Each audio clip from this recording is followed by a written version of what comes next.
വ്യോമയാന ലോകത്ത് നിന്ന് അതീവ ദുഃഖകരമായ ഒരു വാർത്തയാണ് ഇപ്പോൾ പുറത്തു വന്നത്. മഹാരാഷ്ട്രയിലെ ബറാമതിയിൽ നടന്ന ലിയർജെറ്റ് 45 വിമാന അപകടം ഇന്ത്യൻ രാഷ്ട്രീയത്തെ മാത്രമല്ല നമ്മുടെ വ്യോമയാന മേഖലയും ഒന്നടങ്കം നടുക്കിയിരിക്കുകയാണ്. മഹാരാഷ്ട്ര ഉപമുഖ്യമന്ത്രി അജിത് പവാർ ഉൾപ്പെടെ 5 പേരുടെ ജീവനാണ് ആ ഒരു ദുരന്തം കവർന്നെടുത്തത്. എന്നാൽ ഈ വാർത്തകൾക്കിടയിലും നാം തിരിച്ചറിയേണ്ട അല്ലെങ്കിൽ നൊമ്പരത്തോടെ ഓർക്കേണ്ട മറ്റൊരു പേരുണ്ട്: ക്യാപ്റ്റൻ ശാംഭവി പഥക്. വെറുമൊരു പൈലറ്റ് എന്നതിലുപരി ഹാർഡ് വർക്കിലൂടെ ആകാശത്തോളം സ്വപ്നങ്ങൾ കണ്ട ഒരു 25-കാരിയുടെ കഥയാണിത്.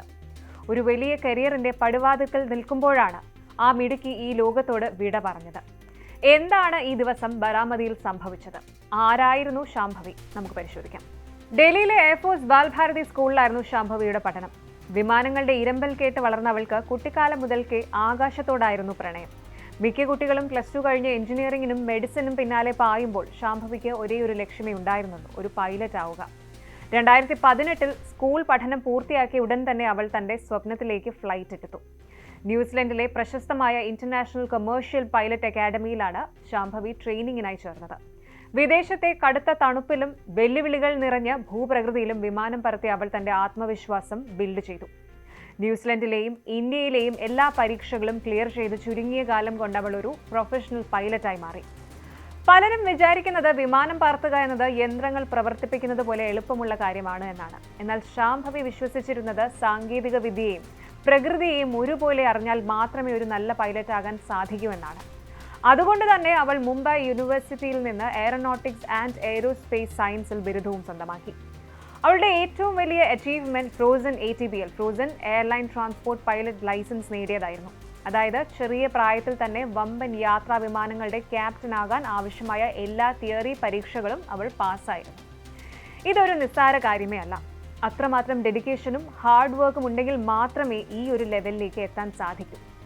സ്വന്തം കഴിവ് മറ്റുള്ളവരിലേക്ക് പകരാനും ശാംഭവി മറന്നില്ല. മധ്യപ്രദേശ് ഫ്ലൈയിംഗ് ക്ലബിൽ അസിസ്റ്റന്റ് ഫ്ലൈറ്റ് ഇൻസ്ട്രക്ടറായി അവൾ കുറച്ചുകാലം ജോലി ചെയ്തിട്ടുണ്ട്. പുതിയ തലമുറയിലെ പൈലറ്റുമാരെ വാർത്തെടുക്കുന്നതിൽ അവൾക്ക് പ്രത്യേക താല്പര്യമായിരുന്നു. ശിഷ്യർക്ക് അവൾ ഒരു നല്ല പൈലറ്റ് മാത്രമല്ല, മറിച്ച് ഗ്രേറ്റ് ഗൈഡ് കൂടിയായിരുന്നു. പിന്നീട് ഡൽഹിയിലെ VSR ചാർട്ടർ കമ്പനി ഫസ്റ്റ് ഓഫീസറായി അവൾ ജോയിൻ ചെയ്തു. രാജ്യത്തെ പ്രമുഖ വ്യക്തികളെയും രാഷ്ട്രീയ നേതാക്കളെയും വഹിച്ചുകൊണ്ട് രാജ്യത്തിന്റെ പല ഭാഗങ്ങളിലേക്ക് പറന്ന ശാംഭവി തന്റെ ഡ്യൂട്ടിയിൽ അതീവ ജാഗ്രത പുലർത്തിയിരുന്നു. ഇനി നമുക്ക് ആ നിർഭാഗ്യകരമായ ദിവസത്തിലേക്ക് പോകാം. ക്യാപ്റ്റൻ സുമിത് കപൂറിനൊപ്പമാണ് അന്ന് ശാംഭവി കോക്പിറ്റിലിരുന്നത്. മഹാരാഷ്ട്ര ഉപമുഖ്യമന്ത്രി അജിത് പവാർ, അദ്ദേഹത്തിന്റെ സെക്യൂരിറ്റി ഓഫീസർ വിദിത് യാദവ്, സഹായി പിങ്കി മാലി എന്നിവരായിരുന്നു വിമാനത്തിലെ യാത്രക്കാർ. ബറാമതിയിൽ ഒരു രാഷ്ട്രീയ ചടങ്ങിൽ പങ്കെടുക്കാൻ പോവുകയായിരുന്നു അവർ. 8:45 ബറാമതി വിമാനത്താവളത്തിൽ ലാൻഡ് ചെയ്യാൻ ശ്രമിക്കുമ്പോഴാണ് കാര്യങ്ങൾ കൈവിട്ടുപോയത്. വിമാനത്തിന് സാങ്കേതിക തകരാറുകൾ അനുഭവപ്പെട്ടതായിട്ടാണ് റിപ്പോർട്ടുകൾ. റൺവേയിൽ നിയന്ത്രണം തെറ്റിയ ലിയർജെറ്റ് വിമാനം വലിയ ശബ്ദത്തോടെ തകരുകയും നിമിഷങ്ങൾക്കകം അഗ്നിക്കിരയാവുകയും ചെയ്തു. രക്ഷാപ്രവർത്തകർ ഓടിയെത്തിയപ്പോഴേക്കും ആ ദുരന്തം പൂർണ്ണമായിരുന്നു. വിമാനത്തിലുണ്ടായിരുന്ന 5 പേരും തൽക്ഷണം വിടവാങ്ങി. എന്താണ് സത്യത്തിൽ സംഭവിച്ചത്? അത്യാധുനികമായ ലിയർജെറ്റ് 45 വിമാനത്തിന് എങ്ങനെയാണ് പെട്ടെന്ന് കൺട്രോൾ നഷ്ടപ്പെട്ടത്? ശാംഭവിയെയും സുമിത്തിനെയും പോലെയുള്ള അനുഭവ പരിചയമുള്ള പൈലറ്റുമാർക്ക് പോലും വിമാനത്തെ രക്ഷിക്കാൻ കഴിയാത്ത വിധം എന്ത് തകരാറാണ് ഉണ്ടായത്? ഈ ചോദ്യങ്ങൾക്കെല്ലാം ഉത്തരം കണ്ടെത്താൻ സിവിൽ ഏവിയേഷൻ വിഭാഗം അന്വേഷണം ആരംഭിച്ചിരിക്കുകയാണ്. കനേഡിയൻ കമ്പനിയായ ബോംബാർഡിയർ എയ്റോസ്പേസ് നിർമ്മിക്കുന്ന ഒരു മിഡ് സൈസ് ബിസിനസ് ജെറ്റാണ് ലിയർജെറ്റ് 45. സാധാരണയായി 8 പേർക്ക് വരെ ഇതിൽ യാത്ര ചെയ്യാം. ചെറിയ റൺവേകളിൽ പോലും ലാൻഡ് ചെയ്യാനുള്ള കഴിവും അത്യാവശ്യം നല്ല ബാഗേജ് സ്പേസും ഉള്ളതുകൊണ്ട് തന്നെ ബിസിനസ്സുകാർക്കും രാഷ്ട്രീയ നേതാക്കൾക്കും ഇടയിൽ വലിയ ഡിമാൻഡുള്ള ഒരു വിമാനമാണിത്. VK സിംഗ് എന്ന വ്യക്തിയുടെ ഉടമസ്ഥതയിലുള്ള VSR വെഞ്ചേഴ്സ് പ്രൈവറ്റ് ലിമിറ്റഡ് എന്ന കമ്പനിയുടേതായിരുന്നു ഈ വിമാനം. ഡൽഹി ആസ്ഥാനമാക്കി പ്രവർത്തിക്കുന്ന ഈ കമ്പനിയിൽ നിന്നാണ് അജിത് പവാർ തന്റെ ബറാമതി യാത്രയ്ക്കായി ഈ വിമാനം ചാർട്ടർ ചെയ്തത്. ഇവിടെയാണ് കാര്യങ്ങൾ വല്ലാത്തൊരു ട്വിസ്റ്റിലേക്ക് പോകുന്നത്. ബറാമതിയിൽ തകർന്നു വീണ അതേ വിമാനം VTSSK രജിസ്ട്രേഷൻ ഉള്ളത് മുൻപും വലിയൊരു അപകടത്തിൽപ്പെട്ടിട്ടുണ്ട്. കൃത്യമായി പറഞ്ഞാൽ 2023 സെപ്റ്റംബർ 14 മുംബൈയിലെ ഛത്രപതി ശിവജി മഹാരാജ് ഇന്റർനാഷണൽ എയർപോർട്ടിൽ ലാൻഡ് ചെയ്യുന്നതിനിടെ ഇതേ ലിയർജെറ്റ് 45 അപകടത്തിൽപ്പെട്ടിരുന്നു. അന്ന് കനത്ത മഴയും പുവർ വിസിബിലിറ്റിയും കാരണമാണ് അപകടം നടന്നതെന്നായിരുന്നു റിപ്പോർട്ട്.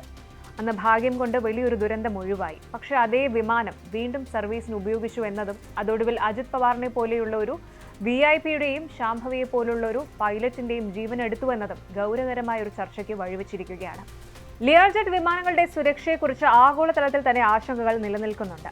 അമേരിക്കയിലെ നാഷണൽ ട്രാൻസ്പോർട്ടേഷൻ സേഫ്റ്റി ബോർഡ് മുൻപ് തന്നെ ഈ മോഡലുകളുടെ മെയിൻ ലാൻഡിംഗ് ഗിയർ സംവിധാനത്തിൽ പ്രശ്നങ്ങളുണ്ടെന്ന് കണ്ടെത്തിയിരുന്നു. ഫെഡറൽ ഏവിയേഷൻ അഡ്മിനിസ്ട്രേഷൻ FAAയോട് ലിയർജെറ്റ് വിമാനങ്ങളിൽ അടിയന്തര പരിശോധന നടത്താൻ ഇവർ ശുപാർശ ചെയ്തിരുന്നു. ലാൻഡിംഗ് സമയത്ത് ചക്രങ്ങൾ ശരിയായി പ്രവർത്തിക്കാത്തത് വലിയ അപകടങ്ങൾക്ക് കാരണമാകുമെന്നവർ മുന്നറിയിപ്പ് നൽകിയിരുന്നതാണ്. ബറാമതിയിലും ലാൻഡിംഗ് സമയത്താണ് അപകടം സംഭവിച്ചത് എന്നത് ഈ മുന്നറിയിപ്പുകളെ കൂടുതൽ ഗൗരവമുള്ളതാക്കുന്നു. ഈ സാഹചര്യത്തിൽ പലരും ചോദിക്കുന്നത് ഒന്നേയുള്ളൂ: വിമാനത്തിന്റെ അറ്റകുറ്റപ്പണികളിൽ വല്ല വീഴ്ചയും സംഭവിച്ചിട്ടുണ്ടോ എന്ന്. ശാംഭവി പഥകിനെ പോലുള്ള സ്കിൽഡായ പൈലറ്റുമാർക്ക് പോലും വിമാനത്തെ നിയന്ത്രിക്കാൻ കഴിയാത്ത വിധം വലിയൊരു ടെക്നിക്കൽ ഗ്ലിച്ച് അവിടെ സംഭവിച്ചിട്ടുണ്ടോ? പഴയ അപകടത്തിൽ നിന്ന് പൂർണ്ണമായി മുക്തമാകാത്ത ഒരു വിമാനം എങ്ങനെയാണ് VIP സർവീസിനായി ഉപയോഗിക്കാൻ അനുമതി നൽകിയത്? VSR വെഞ്ചേഴ്സ് സുരക്ഷാ മാനദണ്ഡങ്ങൾ പാലിച്ചിരുന്നു. അന്വേഷണ ഏജൻസികൾ ഈ കാര്യങ്ങളെല്ലാം ഇപ്പോൾ സസൂക്ഷ്മം പരിശോധിച്ചു വരികയാണ്. ബറാമതി ദുരന്തം കേവലം ഒരു യാദൃശ്ചികതയായി തള്ളിക്കളയാനാവില്ല. ഇത് നമ്മുടെ വ്യോമയാന സുരക്ഷാ സംവിധാനങ്ങളുടെ പരാജയമാണോ എന്ന് വരും ദിവസങ്ങളിൽ വ്യക്തമാകും. ലിയർജെറ്റ് വിമാനങ്ങളുടെ സുരക്ഷാ മാനദണ്ഡങ്ങളെക്കുറിച്ചുള്ള സമഗ്രമായ പുനർചിന്തനം അനിവാര്യമായിരിക്കുകയാണ്. ഒരു രാഷ്ട്രീയ നേതാവ് മരിക്കുമ്പോൾ അതിന് വലിയ വാർത്താ പ്രാധാന്യം ലഭിക്കാറുണ്ട്. എന്നാൽ യാത്രക്കാരുടെ ജീവൻ രക്ഷിക്കാൻ അവസാന നിമിഷം വരെ പോരാടിയ പൈലറ്റുമാരുടെ ത്യാഗം നാം മറന്നുപോയിക്കൂടാ. ആകാശത്തെ സ്നേഹിച്ച ശാംഭവി ആ പ്രണയത്തിൽ തന്നെ ഇല്ലാതായി എന്ന് പറയേണ്ടി വരും. ക്യാപ്റ്റൻ ശാംഭവി പഥകിന്റെ വേർപാട് ഇന്ത്യൻ ഏവിയേഷൻ സെക്ടറിന് ഒരു വലിയ ലോസ് തന്നെയാണ്. ഹാർഡ് വർക്ക് കൊണ്ട് ഏത് ഉയരവും കീഴടക്കാമെന്ന് തെളിയിച്ച ഒരു യുവതിയായിരുന്നു അവൾ. അവൾ എരിഞ്ഞടങ്ങിയെങ്കിലും ഒരുപാട് പെൺകുട്ടികൾക്ക് ശാംഭവി ഒരു ഇൻസ്പിറേഷൻ ആയിരിക്കും. ആ മിടുക്കിയായ ക്യാപ്റ്റനും കൂടെ ഉണ്ടായിരുന്നവർക്കും ആദരാഞ്ജലികൾ അർപ്പിക്കുന്നു. കൂടുതൽ വാർത്തകൾക്ക് News 18 Keralam YouTube channel subscribe ചെയ്യുക.